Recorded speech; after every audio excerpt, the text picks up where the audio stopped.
చూసినప్పుడు వాస్తవంగా ఇటువంటి పెద్ద రిజర్వాయర్ అంటే 100 ఎకరాల కంటే ఎక్కువ ఆయకట్టు చెరువులన్నింటి కూడా 80 మిల్లీమీటర్ల నుంచి 100 మిల్లీమీటర్లు ఉండాలి. అంటే 3 ఇంచుల నుంచి 4 ఇంచుల సైజు చేపలు ఉండాలి. ఇది శ్రీశైలం రిజర్వాయర్. ఆ చేపలు వెతికినప్పుడు చూసినప్పుడు దానిలో 80% చేప పిల్లలు. ఆ లెక్క ప్రకారం సైజు లేవు, అందుకని వాటిని రిజెక్ట్ చేయడం జరిగింది. శాంపుల్కు 4-5 పిల్లలు మాత్రం పెద్ద సైజు పెట్టింది, మిగతా 5 సైజులని చిన్న చిన్న సైజెస్ ఉన్నాయి. సో వాటిని రిజెక్ట్ చేయడం జరిగింది. అదే ఒకవేళ చిన్న చెరువు అంటే 100 ఎకరాల కంటే ఉన్న చిన్న చెరువు చిన్న కుంటలు అయితే అది 25 30 ఉంటుంది, వాటి సరిపోతాయి, పెద్దవాటి సరిపో.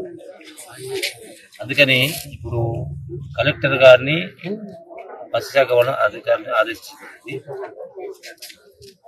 ఇక్కడ నాగర్కర్నూలు జిల్లా కాదు, వనపర్తి కాదు, అవిభక్త మొత్తం పాలమూరు జిల్లా అయినా వేరే ఎక్కడైనా మేము నిజామాబాద్ జిల్లాలో ఇన్ఛార్జ్ ఉన్నాను నేను. అంటే మహబూబ్నగర్ పాత అవిభక్త అంటే ఉమ్మడి పాలమూరు జిల్లా. వీళ్ళు ఎప్పుడు ఎక్కడ చేపలు వదిలిపెట్టాలన్నా వారం రోజులు మొదలే ఏ చెరువులో ఎన్ని గంటలకు చేపలు వదులుతారో ఆ సమాచారాన్ని కలెక్టరు వెబ్సైట్లో, ఫిషరీస్ డిపార్ట్మెంటు వెబ్సైట్లో అంటే కంప్యూటర్లో, దాంతోపాటుగా సంబంధిత జిల్లా కలెక్టర్లకు, సంబంధిత ఎమ్మెల్యేలకు, మంత్రులకు కూడా సమాచారం ఇవ్వని చెప్పడం జరిగింది.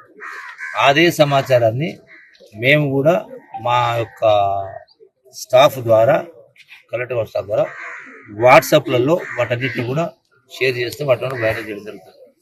సో దాన్ని చూసుకొని ఆయా గ్రామాల్లో ఉన్నటువంటి మత్స్యకారులు, బెస్తవాళ్ళు, ముదిరాజులు, అక్కడ ఆ సభ్యులు ఎవరికి ఉంటారు, ఆ చేపలు పట్టే సొసైటీకి సంబంధించిన సభ్యులు ఉంటారు, ఆ అందరి సభ్యుల సమక్షంలో ఉన్నప్పుడు ఏంటంటే ఇటువంటి పొరపాటు జరగవు.